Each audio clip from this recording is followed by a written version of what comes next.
Alright, strap in for the ultimate showdown between Apple and Google, the OGs of the tech world. Apple's got that bougie vibe with its sleek gear, while Google's like your bro, always down for whatever. Apple's all about that exclusivity, but it'll cost you a pretty penny. Google's more open, but watch out for those privacy issues, man. Apple's like the mad scientist in the lab, keeping everything hush-hush. Google's more like a hackathon, open source and wild. You'll want to stick around until the bitter end, my friends, because this showdown is about to blow the lid off your expectations. Get ready for a roller coaster ride through the annals of tech history, where only the boldest and baddest survive. Basic reason for their difference. Both of these companies are mega competitors in technology, but they have some things in common and some differences. Let's talk about Google first. Its web browsers are the most popular, and it has the world's most popular services like Chrome, Gmail, G Drive, etc. Google also runs the world's most popular website, and even the most popular mobile operating systems like Android systems. Speaking of Google, this megatech entity, just like Apple, is no slouch in its functions. With its powerful search engines, innovative software, and boundary-pushing projects like Waymo and DeepMind, Google constantly pushes the boundaries of new possibilities in the tech world. But are they able to outshine Apple's design prowess and user experience? On the other hand, we have Apple. The products of Apple are also most popular worldwide due to their aesthetic look and unique design. Apple has an ecosystem of its own regarding new products and software. Known for its sleek design, cut-like following, and user-friendly interference, Apple has dominated the technology world for years. From bringing out the classical iconic iPhone to the innovative MacBooks, Apple products have a name of their own in the market as a symbol of luxury and status. But will they be able to keep up with Google's cut-end technology? In the battle of technology and innovation, both Apple and Google have their strengths. Apple has the upper hand in creating an ecosystem, meaning they have their own accessories to match their products that make it easy for users to jump between their devices, while Google is more focused on developing AI and machine learning systems to shape a new future of technology. But who will come out to be the winner in the end? To give us your opinion, keep watching the video till the end, and let us know whether you are an Android lover or an Apple lover. Tech speciality. Now coming down to check both the company's tech speciality, we need to dive a bit further to check the differences. When it comes to user experience, Apple's intuitive interfaces and seamless hardware-software specialty have set a high standard in the market. On the other hand, Google is more focused on data and personalized experiences that gives them the edge in the long run. It's a tough race between them guys. Also included is the competition between the company's respective app stores. The Apple App Store and Google Play Store. Both the stores offer a wide range of apps and games, but which one is better in them? Apple has strict guidelines and curated selection, or Google's open source nature and diversity. Now, if we compare them both, we have a clear-cut idea that there are many apps that you can easily avail in the Google Play Store, but these apps will not be found on the Apple Store, so we can conclude that the Google Store has a little bit more diverse compared to Apple Store. I may be wrong in my opinion, so you guys can let us know in the comments which one you team up with. Users.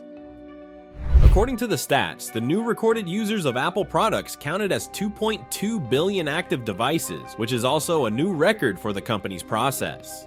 Apple shared its last active user base on January 2023, when the company had an active amount of 2 billion devices worldwide. Apple did not provide any information about how many individuals are using it, but Apple still has a long run for more than billions of more users waiting to add to this list. If we statistically study the areas where phones are mostly used, then there are around 143 million iPhone users in the United States in the same year, which makes up around 50% of the country's population who uses smartphones. However, due to the high prices of Apple products, only a specific group of people can afford to have an iPhone, whereas the Androids having less cost are preferred by others. And on the other hand, we have Google, which is used by almost all of the world's population at some point. Google had a new methods to get its usage wheel going, and that was to use the methods of advertising. Google has provided a lot of different companies to use services and programs to advertise their products. Google has a huge amount of its revenue generated through its ads. Now that the internet is home-based instead of the past, when only offices had internet access, the amount has increased to over 4.9 billion users. So clearly, Google has the advantage of attracting more traffic. The origin of the companies. Google is an American-based search engine company. It was founded by Sergey Brin and Larry Page in 1998. In 2015, Google was acquired by the holding company Alphabet Inc. Almost more than 70% of the worldwide online search requests are handled by Google, making it the heart of most internet users' experience. The other mega company, Apple Computer Inc., was founded by a college dropout Steve Jobs and Steve Wozniak in 1976. They started their company from a garage and made this company so successful that it changed people's view of viewing a computer. They are the main reason why smartphones and smart devices are so common. The big bosses. Timothy Donald Cook, born on November 1st, 1960, is an American business executive who is the current Chief Executive Officer of Apple Inc. Cook had previously been the company's Chief Operating Officer under its co-founder Steve Jobs. Tim Cook's net worth. How the Apple leader earns and spends his money. Tim Cook is worth $1.9 billion, according to Forbes data.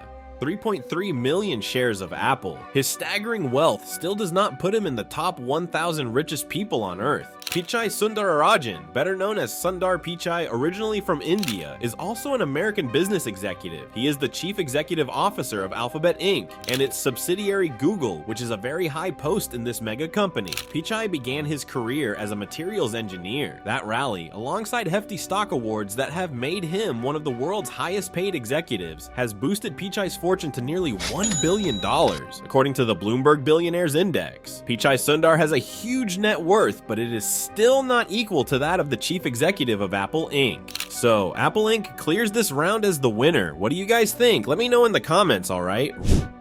Revenues.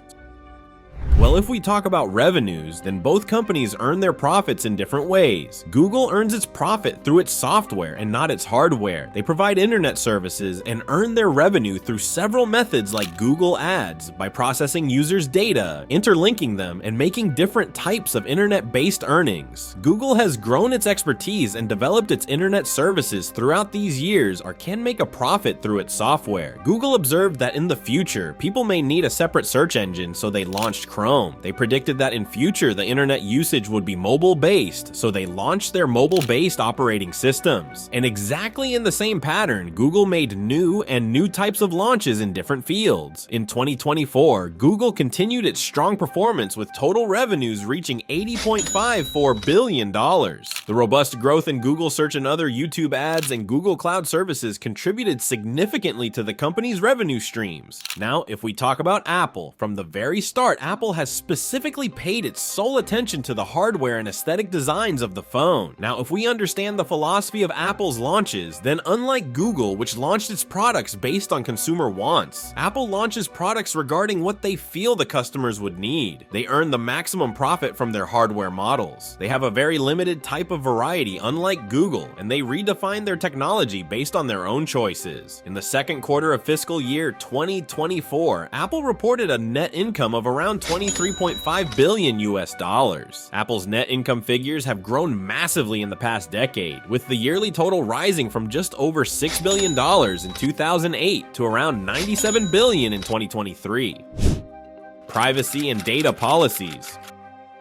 Privacy and data protection is the concern of every tech user. Now, if we check these policies in both companies, then we find the difference that Google has this huge drawback of using a person's data and using it to process and interlink it somewhere else. A lot of Android users have disliked this feature of Google. Meanwhile, Apple has a rather strict policy about data protection and protecting a person's privacy in their systems, and has limitations on accessing a person's data. So here, Apple tops up with the data and privacy policies. That's it for the match between Google and Apple. Thanks for tuning into this epic tech showdown. Don't forget to hit that like button, subscribe for more tech content, and join the debate in the comments below. Until next time, techies.